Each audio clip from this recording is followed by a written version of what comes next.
ഞാൻ ഏറ്റവും കൂടുതൽ ഇവിടെ, അതായത് കോട്ടയത്ത് വന്നപ്പോഴും അമ്മ അങ്ങോട്ട് വരുമ്പോഴും എല്ലാം ഞാൻ എപ്പോഴും പൊന്നിയോട് പറഞ്ഞൊരു കാര്യമുണ്ട്, ഇവരുടെ ഒരു ബോണ്ട്. അതായത് ഞാൻ പറഞ്ഞത് ഇവരെല്ലാവരും ഉള്ള ബോണ്ടല്ല, നിങ്ങൾ രണ്ടുപേരും അമ്മയും മകനും തമ്മിലുള്ളൊരു ബോണ്ടുണ്ട്.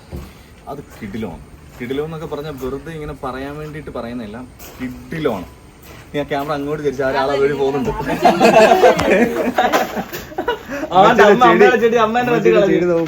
അത് ക്യാമറ വന്നപ്പോ ഓടിയതാ. അപ്പൊ ഇപ്പൊ ഈ കാണിച്ച ഈ അമ്മച്ചിയെ പറ്റി ഞാൻ പറഞ്ഞു. നീ അമ്മയെ അങ്ങോട്ട് വിളിക്കാം, അമ്മ ഇങ്ങോട്ട് വാ, അമ്മനെ പരിചയപ്പെടുത്തി തരാം. ഇതാണ് അമ്മ ഇങ്ങോട്ട്. ഇതാണ് നമ്മൾ പറഞ്ഞ ആള്. എങ്ങനെ അഭിമാനം പറഞ്ഞു മോനെ പറ്റിയുള്ള അഭിമാനം മാത്രമേ ഉള്ളൂ. ആണ്, ഭയങ്കര സന്തോഷം. അമ്മ എപ്പോഴും ഭയങ്കര ഹാപ്പി ആയിട്ടിരിക്കുന്നവരാണ്. എപ്പോഴും ഹാപ്പി അമ്മ എപ്പോഴും പറയും. അല്ല പണ്ട് വളരെ ഹാപ്പിയില്ല. ഒരുപാട് സന്തോഷം അല്ലെങ്കിൽ ഹാപ്പിനെസ് ഉള്ള ഒരാൾക്കാർക്ക് പറ്റുന്ന കാര്യങ്ങളാണ് ഇതൊക്കെ. അതായത് സന്തോഷിക്കണമെന്ന ആഗ്രഹം, മറ്റുള്ളവരെ സന്തോഷിപ്പിക്കണമെന്ന് ആഗ്രഹമുള്ളവർക്ക് പറ്റുന്ന കാര്യമാണ് ഈ ചെടി. അല്ലെങ്കിൽ ഇത്ര ക്ഷമയോടുകൂടി ഒന്നും ചെയ്യാൻ പറ്റില്ല. ആമസോൺകാര് ആമസോൺകാര് ഡെലിവറി ചെയ്യുമ്പോ ചേട്ടാ ഇത് എവിടെ സ്ഥലം? ചേട്ടാ ഞങ്ങളിങ്ങനെ പാമ്പാടി ഇന്നടത്താണ് പറഞ്ഞു. ആ ചെടിയുള്ള വീടാണ്.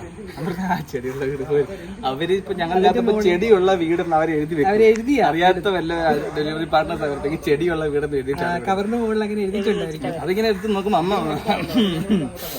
അല്ല ഇത് ഈ കാണുന്നത് മൊത്തം അമ്മയുടെ കഷ്ടപ്പാടാണ്.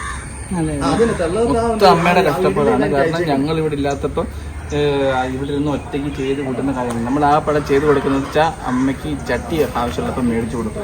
അത് കുറെ വഴക്ക് പിടിച്ചിട്ടൊക്കെ വാങ്ങിച്ചത്. കാരണം ഞാൻ കിടന്ന് ഇങ്ങനെ കിടന്ന് അലയുന്നേ വണ്ടി തിരിക്കാനുള്ള സ്ഥലങ്ങൾ ഇനി അമ്മ എവിടെ കൊണ്ടാ വെക്കുന്നതെന്നും പറഞ്ഞല്ലോ. നിങ്ങൾ കാണുന്നില്ല ചൂട് ഇടയുണ്ട്. പക്ഷെ ഇത് ഇതിപ്പോ ഏകദേശം ഇത്രയും ഭാഗത്തോളം മൊത്തം ചെടി അടുക്കി വെച്ചിരിക്കുക.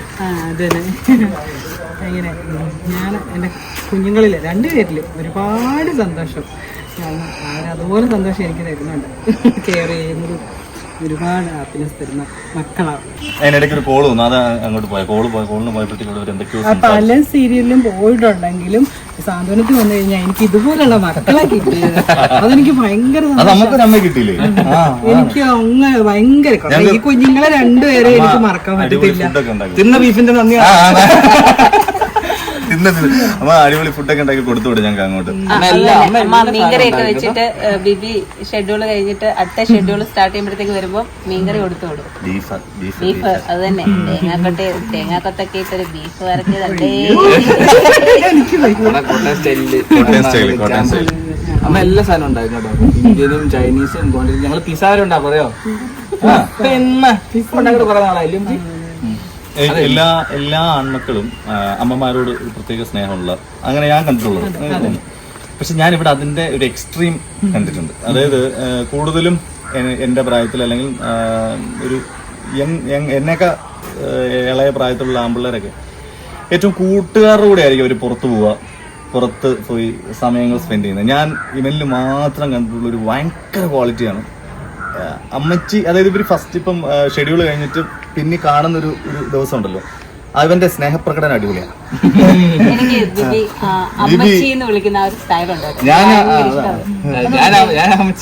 ഞാനും ആസ്വദിക്കാം. കാരണം എനിക്കത് ഭയങ്കര ഇഷ്ടമാണ് അങ്ങനെ എല്ലാ ദിവസവും ഇവർ പുറത്തു പോകും. അതാ പറയാൻ അത് എല്ലാ ആൺപിള്ളേരും കൂട്ടുകാരുടെ കൂടെ കൂടുതൽ സമയം പുറത്തു പോകുന്നതും. അങ്ങനെ പേരൻസിന്റെ കൂടെ വളരെ ചുരുക്കമാണ് ആൺപിള്ളേർ വലുതായി കഴിഞ്ഞാൽ പിന്നെ പുറത്തോട്ടൊക്കെ അവരെ കൊണ്ടുപോകുന്നതൊക്കെ പോവുമില്ലെന്നല്ല. പക്ഷെ ഇത് അങ്ങനെയല്ല. ഇതുവരെ എനിക്കൊന്ന് എന്നും പോകുന്നുണ്ടല്ലേ, എന്ന് ഇവർ രണ്ടുപേരും കൂടെ മറ്റേ രണ്ടുപേരും അങ്ങ് പോവാ. മഴക്കാറ് കാണും. അമ്മ എന്നാ അമ്മ ഇങ്ങോട്ട് മഴ പെയ്യുന്നു, ചായ കുടിക്കാൻ പോയാലോ. ഇവര് ചായ കുടിക്കും. ഇവരിപ്പോ എന്നിട്ട് അമ്മച്ചി മറ്റേ റീലൊക്കെ നോക്കിയിട്ട് പുതിയ പുതിയ സ്ഥലങ്ങൾ കണ്ടുപിടിക്കും. ഞങ്ങളോട് വരാൻ പോകുന്ന വീട്ടിൽ വേറെ സ്ഥലത്ത് 4 മണിക്കായിട്ട് ചായ കുടിക്കാൻ പോകുന്നത്. കേക്ക് നമ്മള് കേക്ക് കളിയാക്കുന്നവരെ മഴക്കാറ് കണ്ടാൽ ഞങ്ങൾ ചായ കുടിക്കും. കുറച്ച് ദിവസം ഇങ്ങനെ തന്നെ ഇരിക്കുന്നതിന്റെ ക്ഷീണം മാറും. അതായത് ഇപ്പം ഞാൻ ഷൂട്ടിങ്ങിന് വേണ്ടിട്ട് നമ്മൾ ട്രിവാൻഡ്രത്തോ എറണാകുളത്തോ പോയി കഴിഞ്ഞാൽ പിന്നെ അമ്മ വീട്ടിൽ തന്നെയാണ്. ഈ ഗേറ്റ് ഫുൾ ടൈം അടഞ്ഞു കിടക്കുമായിരിക്കും. എന്തെങ്കിലും അയലോക്കാർ എന്തെങ്കിലും ആവശ്യത്തിനൊക്കെ വരുന്നതല്ലാതെ പുറത്തോട്ട് പോലും ഇറങ്ങത്തില്ല. ഈ മുറ്റത്തിറങ്ങി ഈ സാധനങ്ങൾക്കെല്ലാം വെള്ളം ഒഴിച്ച് ഭക്ഷണമൊക്കെ കൊടുത്തല്ലാതെ അമ്മ പുറത്തോട്ട് ഇറങ്ങാത്തേ ഇല്ല. ഞാൻ വന്നു കഴിഞ്ഞാൽ പിന്നെ അന്ന് തൊട്ട് ഞങ്ങൾ ഇറങ്ങും. അതെ അതെ ചിലപ്പോ എനിക്ക് എന്ത് ക്ഷീണം കറങ്ങിയിരിക്കുമ്പോഴത്തേനും അമ്മ ഇന്ന് പോണോ? എടാ ഞാൻ ഇവിടെ ഒറ്റയ്ക്ക് എന്നെ വിളിച്ചാ മതി, ഞാൻ റെഡിയാ. വണ്ടി കയറുമ്പോഴായിരിക്കും അച്ഛയെ വിളിക്കുന്നത്. അച്ഛ വിളിച്ചിട്ട് വീഡിയോ കോൾ ഓൺ ആക്കി അച്ഛ ഇപ്പൊ എങ്ങോട്ടായി പോകുന്നത്, അടുത്ത എങ്ങോട്ടായി പോകുന്നത്? ഇന്നലെ ചോദിച്ചു. ഇന്നലെ ആദ്യം ഒരു കല്യാണത്തിന് പോയി, അത് കഴിഞ്ഞ് വന്നിട്ട് ഫിലിമിന് പോയി. അപ്പൊ പോകുന്ന വഴിക്കാ വിളിക്കുന്ന അച്ഛൻ. ഞങ്ങൾ അടുത്ത ട്രിപ്പ് ആയിക്കോട്ടെ അമ്മയും മോനും കൂടെ ചോദിച്ചു.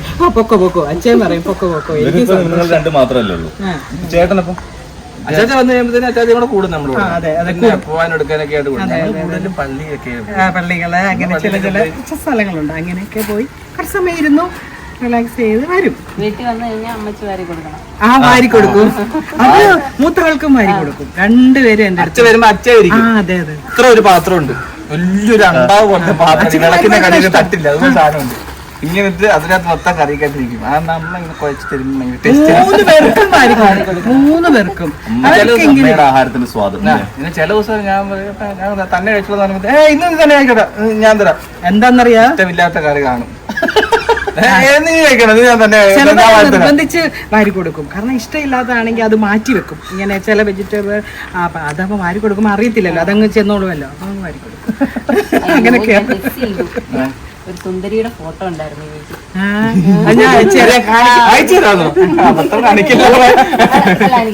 സുന്ദരി എന്ന് പറയാൻ തെറ്റിദ്ധരിക്കും, അവൻ തന്നെയാണ്. സുന്ദരിയുടെ ഫോട്ടോ ആണോ? സുന്ദരി ഫോട്ടോ കാണിച്ചത് അവൻ തന്നെ. കൊച്ചിന് ഞാൻ ഭയങ്കര പാവായിരുന്നു. പിന്നെ ഒരിക്കലും അവനെ വിഷമിപ്പിച്ചിട്ടില്ല, ഒരിക്കലും. അത് രണ്ടുപേരും ഇല്ല. കുഞ്ഞിലേ തൊട്ടേ ശല്യങ്ങളോ വഴക്കുകളോ ഇവര് ചേട്ടനനിയനും തമ്മിലൊരു വഴക്കോ ഒരിക്കലും ഉണ്ടായിട്ടില്ല. രണ്ടുപേരും ഇവന്റെ അച്ഛയെ സ്നേഹിക്കുന്ന പോലെ തന്നെയാ ചേട്ടനെ. അങ്ങനെയാ എല്ലാ കാര്യങ്ങളും വിളിച്ചു പറയുക. അവൻ എന്തെങ്കിലും ഒന്ന് പറഞ്ഞു കഴിഞ്ഞാൽ അതിനപ്പുറം ഇവനൊന്നും തിരിച്ചു പറയത്തേ ഇല്ല. ഇവർ രണ്ടും കൂടെ ഉള്ള ബോണ്ടും അങ്ങനെ. ഇപ്പൊ ബോണി ഇന്നിപ്പം ഇങ്ങോട്ട് വരുവാന്നിരിക്കട്ടെ, ഇവനെ കണ്ടു കഴിഞ്ഞാൽ ഒരൊറ്റ കെട്ടിപ്പിടുത്തമുണ്ട്. ഒരു 5 മിനിറ്റോളം ഇവർ രണ്ടും കൂടി ഇങ്ങനെ കെട്ടിപ്പിടിച്ച് നിൽക്കും ചേട്ടനും. പിന്നെ ഞാൻ ചെന്ന് പറയും മതി മാറി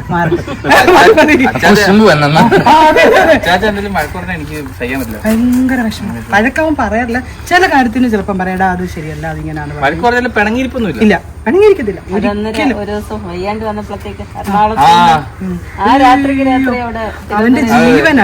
അവന്റെ ജീവൻ ഞാൻ എന്തെങ്കിലും ഇപ്പം ഇവന്റെ കുറ്റം അവനോടും പറയാൻ പറ്റില്ല, അവന്റെ കുറ്റം ഇവനോടും. രണ്ടുപേരും വഴക്കുണ്ടാക്കും. ഇപ്പൊ ഇവനോട് പറയാം മോനെ ബോണി അങ്ങനെ ചെയ്തു, എന്തോ അമ്മ അങ്ങനെ പറയാം, അച്ചാച്ച അത് അങ്ങനല്ല ഇങ്ങനെയാ, എനിക്ക് പറയാൻ പറ്റില്ല.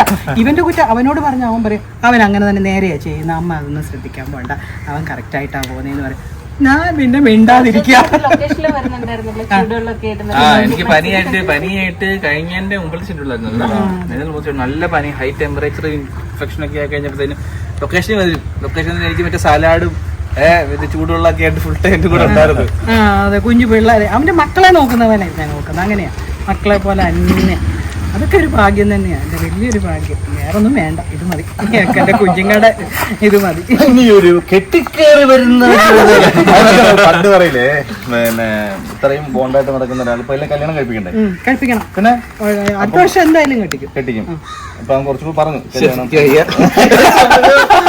അപ്പൊ ഈ ഒരാൾ ഇങ്ങോട്ട് കിടന്നു വരുമ്പോ, അവന്റെ ലൈഫിലേക്ക് കടന്നു വരുമ്പോ ഇപ്പൊ ഈ കാണുന്ന ഇതേ ആള് തന്നെ മുന്നോട്ട് ഉണ്ടാവുന്ന എന്താ അമ്മയുടെ അഭിപ്രായം?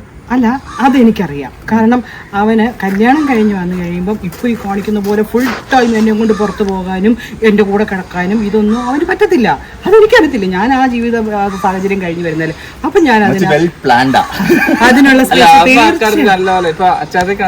സ്പേസ് കൊടുക്കുന്നുണ്ട്. കാരണം ഒരു കാര്യം കഴിച്ചു കഴിഞ്ഞാൽ അവരൊരു ഇൻഡിപെൻഡന്റ് ഫാമിലിയാണ്. ഒരു കാര്യം ഞാൻ ഇടപെടാറില്ല. കുടുംബനാഥന് ഒരു കുടുംബനാഥയാണ്. അവരുടെ കാര്യങ്ങൾ അവർ തീരുമാനിക്കുക. അങ്ങനെ ചെല്ലുമ്പോ എന്നോട് ചോദിക്കേണ്ട കാര്യം എന്താ, ആ ഒരു രീതിയിലാണ് അവർക്ക് അവരുടെ ഫ്രീഡം കൊടുത്തിരിക്കുക. അതുകൊണ്ട് എല്ലാം എന്നോട് പറയും. എവിടെങ്കിലും പോകണമെങ്കിൽ ടിക്കറ്റ് ബുക്ക് ചെയ്യുന്നതിന് മുമ്പ് പറയും, അമ്മ ഞങ്ങൾ ഇങ്ങനെ ടിക്കറ്റ് ബുക്ക് ചെയ്തിട്ട് ഓക്കെ പോടാന്ന് പറഞ്ഞു ആസ്വദിച്ചു. അതുവരെ ഉള്ളൂ. അത് കഴിയുമ്പോ എന്റെ അച്ഛക്ക് വരും, ഞങ്ങൾ രണ്ടും കൂടെ നോക്കുമോ നിങ്ങൾ ഏതെങ്കിലും വൃത്ത സ്ഥാനത്ത് ആക്കിയിട്ട് വേണം എനിക്ക്.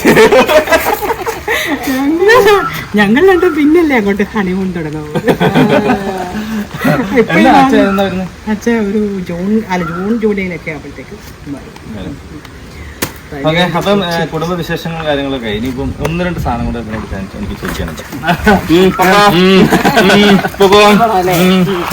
കുറേ നേരമായിട്ട് പൊന്നി സീരിയലിനെ പറ്റി കുറേ ചോദ്യം ചോദിച്ചു. ഞാനും ഇപ്പോൾ ചോദിക്കുന്ന സീരിയലിനെ പറ്റി ചോദിച്ചിട്ടുണ്ടെങ്കിൽ സീരിയൽ ഈ പറയുന്ന ആൾക്കാർ നമ്മളെ സീരിയൽ കാണുന്നുണ്ട്, നമ്മുടെ ക്യാരക്ടർ എന്താണെന്ന് അറിയാം. അത്യാവശ്യം നമ്മൾ ലൊക്കേഷൻ വീഡിയോസ് ഇടുന്നതുകൊണ്ട് അവർക്ക് അത്യാവശ്യം ലൊക്കേഷൻ കാര്യങ്ങളെല്ലാം നന്നായിട്ട് അറിയാം. എല്ലാവർക്കും അറിയേണ്ടത് പ്രൈവറ്റ് ലൈഫായിരിക്കും. നിന്റെ ഇത്ര ഇപ്പം ഈ പറഞ്ഞതിനകത്തൊക്കെ ഇത് ഇൻക്ലൂഡ് ചെയ്യുന്നുണ്ടായിരുന്നു, സ്കൂളിലും കോളേജ് കാര്യങ്ങളൊക്കെ.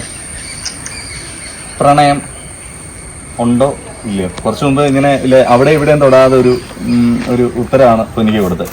പ്രണയം നല്ലതല്ല സാറേ, പ്രണയം ഉണ്ട് ഇല്ലെന്നല്ല. ഓക്കെ, എല്ലാവരോടും പ്രണയം, പക്ഷെ അതാണോ? എല്ലാവരോടും ഉള്ള പ്രണയമല്ല, അതുണ്ട്. അത് വേണമല്ലോ, തീർച്ചയായിട്ടും വേണമല്ലോ. പ്രണയം ഉണ്ട്, ഇഷ്ടമുണ്ട്, മുന്നോട്ട് ഫോർവേഡ് ചെയ്യണമെന്ന് ആഗ്രഹമുണ്ട്. അനുഗ്രഹിച്ച നല്ല എല്ലാം ഭംഗിയായിട്ട് നടക്കട്ടെ. ഇതിന് മുമ്പ് നല്ല പ്രണയം ഉണ്ടായിരുന്നു, പക്ഷെ അധികം എല്ലാവരുടെയും ജീവിതത്തിൽ ചോദ്യം ചോദിക്കുമ്പോഴത്തേക്ക് തേപ്പിന്റെ ഒരു അനുഭവം ഉണ്ടാവില്ല. ഒബ്വിയസ്ലി എല്ലാവർക്കും ഉണ്ടാവാറുണ്ട്. നിനക്കില്ലേടാ? പിന്നെ തീർച്ചയായിട്ടും പിന്നെ എല്ലാവർക്കും ഉണ്ട്. തേപ്പ് കിട്ടിയ അനുഭവം എല്ലാവർക്കും ഉള്ളതാണ്. ഷൂട്ട് കൊണ്ടിരിക്കുന്ന അവന് വരെ ഉണ്ട്. പിന്നെ എന്നാണത് അല്ല വണ്ടും നായിപ്പോയോ? ഇപ്പം എനിക്ക് ഇതിനെ കൊണ്ടൊരു പാട്ട് പാടിക്കണമെന്നും പൊന്നി അത് പറഞ്ഞിട്ടുണ്ടായിരുന്നു. പക്ഷെ എന്താ സംഭവം എന്ന് വെച്ചാൽ ഓൾറെഡി നമ്മൾ ഈ ഇൻസ്റ്റയിലും യൂട്യൂബിലൊക്കെ ഓൾറെഡി പാടുന്ന കുറെ വീഡിയോസ് ഇട്ടിട്ടുണ്ട്. ഇതിലും കൂടെ അത് വെച്ച് നമ്മൾ സമയം വെറുപ്പിക്കുമല്ല, ആൾക്കാർക്ക് ഇഷ്ടമാണ് എന്റെ പാട്ട്. കാര്യം എനിക്ക് നമ്മള് ഗിരീഷ് ഇവിടെ പോയപ്പോ പാലക്കാട് പോയ വീഡിയോ അതിലൊരു പറ്റി വെച്ചിട്ടുണ്ട്. പലരും എന്നോട് ചോദിച്ചിട്ടുണ്ട് ചുമ്മാ വായ നിൽക്കുന്നല്ലേ. ആ പാട്ടിന്റെ അവസാനം ഗിരീഷ് ഒരു സാധനം പറയുന്നുണ്ട്, ഇത് ഇവൻ റെക്കോർഡ് ഇട്ടിരിക്കുകയാണ്, പാടുന്നതല്ല. അതെന്തായാലും വിശ്വസിച്ചു. പക്ഷെ അതിന്റെ ഫുൾ വീഡിയോ കണ്ടിട്ടുള്ള ആരും അത് വിശ്വസിക്കും. ഫുൾ വീഡിയോ കണ്ട കാര്യമില്ല, ഇഷ്ടം പോലെ 3 ലക്ഷത്തിൽ പുറത്ത് ആൾക്കാർ കണ്ടിട്ടുണ്ട്. അപ്പൊ അത് ഒരു മിനിറ്റ് ശത്രു പിന്നെ